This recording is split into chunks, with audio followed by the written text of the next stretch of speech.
What's up, YouTube? It's your boy Johnny. Back in here with another video. Switching a little up from the reaction videos of music. This is still in a reaction video. I want to put that out there.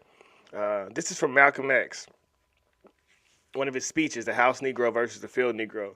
And there's some really valuable information in there that the general public has never heard. And it really opened my eyes about Martin Luther King, about a bunch of these so-called civil rights leaders that we thought were on the right side of history and really were out for the good of the people. We go back and we can hear a speech that no, that's not the case at all, that Martin and unfortunately a lot of others, they weren't out for the best interest of the masses as it seemed. Hit the like button for me if you can. Consider subscribing to the channel if you haven't. And let's get this video out there, man. A lot of people need to hear this because I was stunned when I heard it, and I'm sure you will be as well. It's about 10. I got it fast forwarded to the 10-minute mark. We're going to listen to maybe the last 10 minutes. So bear with me as we're all shocked from what we find out. I'm a shepherd, a pastor. Teach you and me not to run from the white man. And at the same time, teachers don't fight the white man. He's a traitor to you and me. Don't lay down our life all by itself. No. Preserve your life. It's the best thing you got. And if you got to give it up, let it be even Stephen.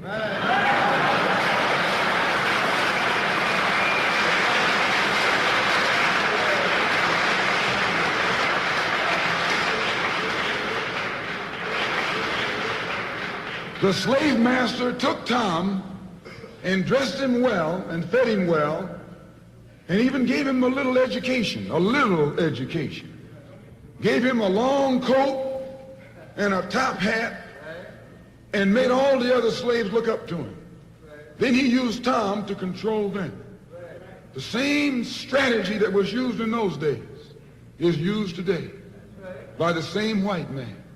He take a Negro, so-called Negro, and make him prominent, build him up, publicize him, make him a celebrity, and then he becomes a spokesman for Negro and a Negro leader.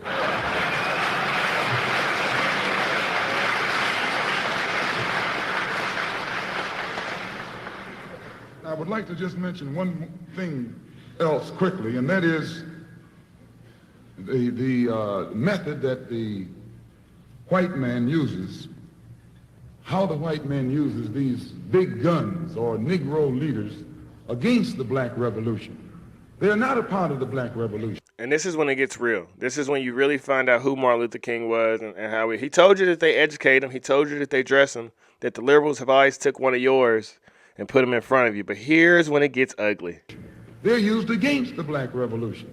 When Martin Luther King failed to desegregate Albany, Georgia, the civil rights struggle in America reached its low point. King became bankrupt almost as a leader.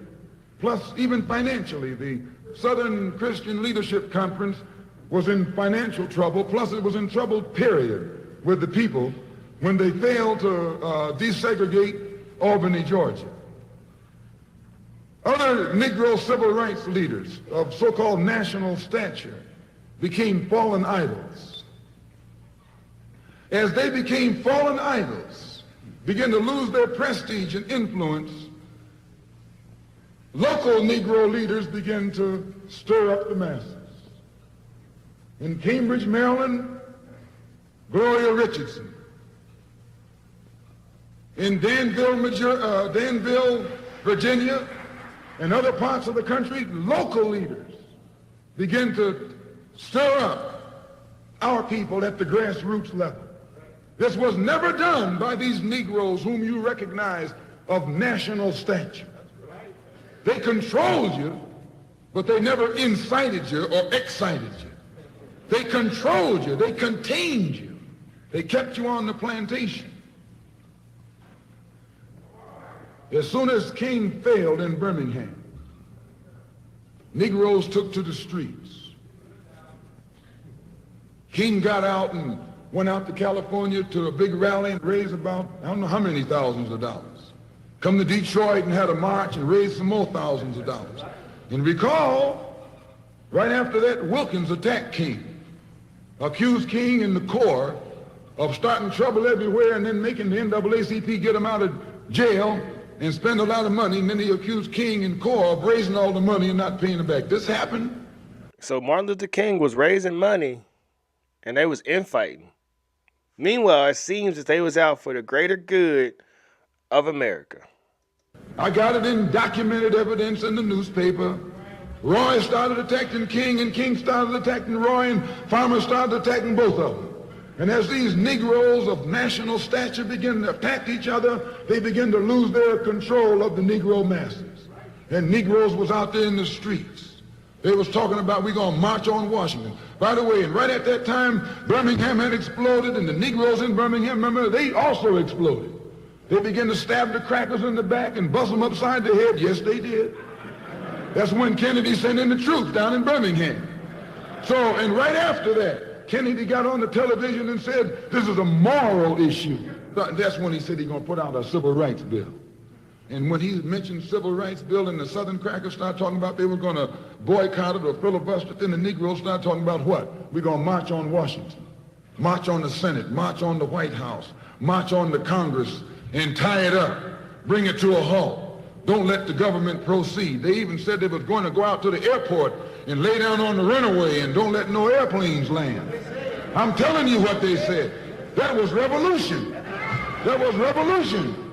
That was the black revolution. It was the grassroots out there in the street.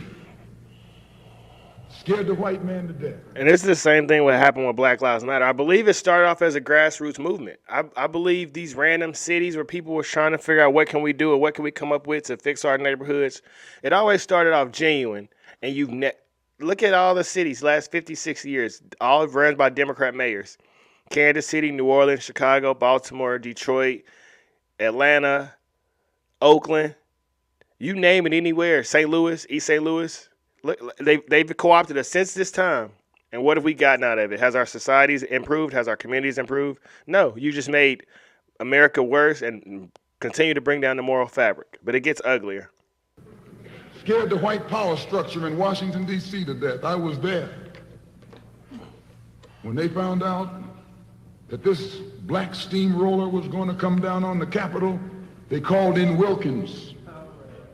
They called in Randolph. They called in these national Negro leaders that you respect and told them, call it off. Kennedy said, look, you all letting this thing go too far. And old Tom said, boss, I can't stop it because I didn't start it.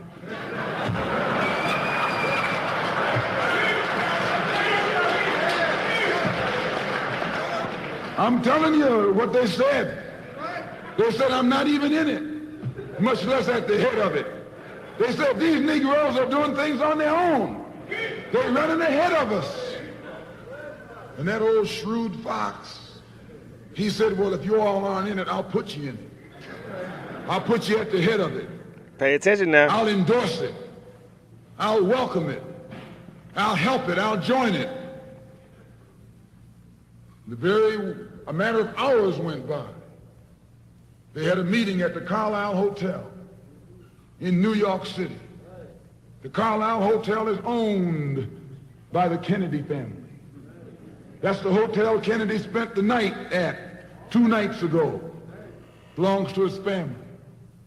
A philanthropic society headed by a white man named Stephen Currier called all the top civil rights leaders together at the Carlisle Hotel. Scam. And told them that by you all fighting each other, you're destroying the civil rights movement. And since you're fighting over money from white liberals, let us set up what's known as the Council for United Civil Rights Leadership. Let's form this council. And all the civil rights organizations will belong to it. Boom. And we'll use it for fundraising purposes. Let me show you how tricky the white man is.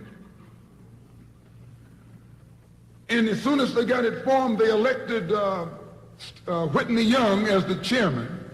And who you think became the co-chairman? Stephen Currier, the white man.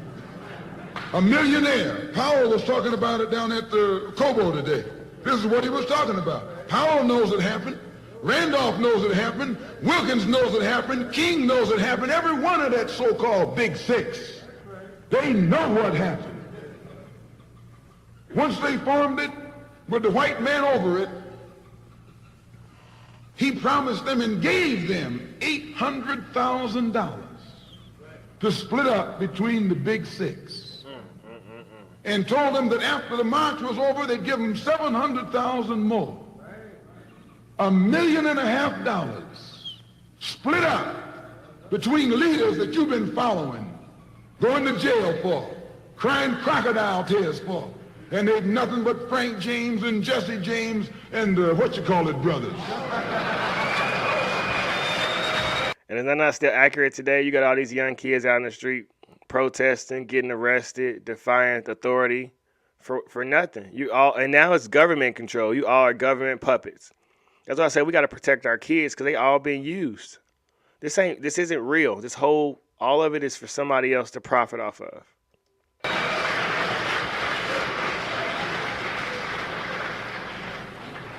Soon as they got the setup organized, the white men made available to them top public relations experts. Opened the news media across the country at their disposal. And then they began to project these big six as the leaders of the march. Originally, they weren't even in the march.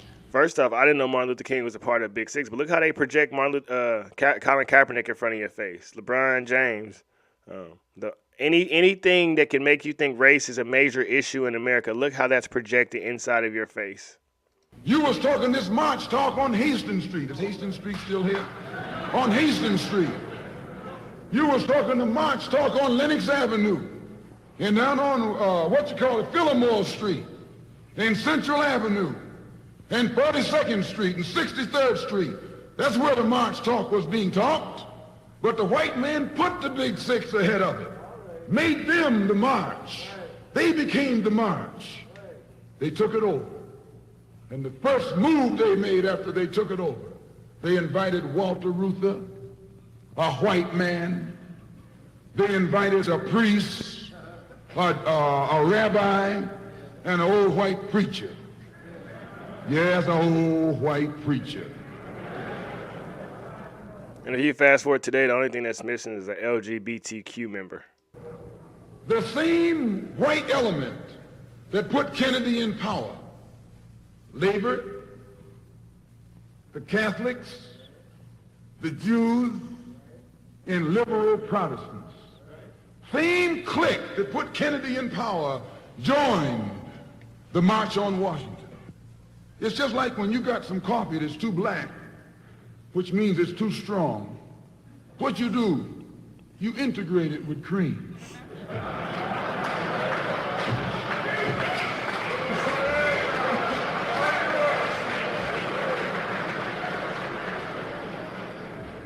You make it weak. If you pour too much cream in, you won't even know you ever had coffee. It used to be hot, it becomes cool. It used to be strong, it becomes weak. Mm-hmm. It used to wake you up, now it'll put you to sleep.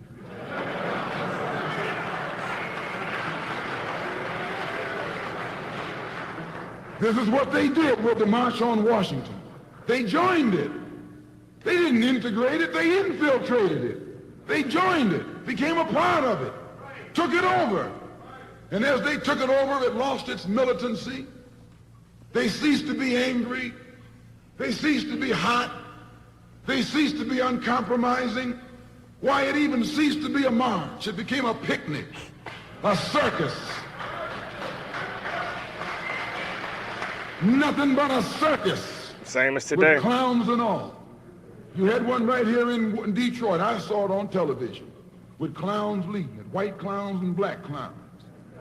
I know you don't like what I'm saying, but I'm going to tell you anyway, because I can prove what I'm saying. If you think I'm telling you wrong, you bring me Martin Luther King and A. Philip Randolph and James Farmer and those other three, and see if they'll deny it over a microphone. Man. No, it was a sellout. And I'm gonna leave it there. It's only about a minute left, but who knew that none of this was organic? And this is public information, but I've never been taught this in school. No one went over this with me. So here I am thinking, I didn't even know there was a Big Six that Martin Luther King was a part of. I didn't know Kennedy was behind all this. It makes you look at life totally different. And once again, that's why I say we the people got to just start mingling with each other and having conversation and dialogue. Because this government stuff, it's all been twisted. It's all been to make us hate each other. And if this was manufactured, this is in 60s. This is the exact same thing that's going on 100% right now. I'm glad that I was able to put this video out there. I hope a lot of other people watch this. I know this is a lot different than the content I've been putting out, but this knowledge needed to be heard. Because what happened with the March on Washington? And when did this whole Civil Rights Coalition start and what it was behind? And we can see money was the root cause of it way back then. So it makes perfectly clear sense why the leaders of Black Lives Matter are buying mansions and Colin Kaepernick is signing deals with Nikes and doing Netflix documentaries. It's never been about helping the masses out. It's always been about making money. Thanks for watching the video. Share if you like what you heard. Spread love, spread positive vibes. Be the change in this dark world. Be the light in this dark world, better yet. Go be great. And until next time, we are out.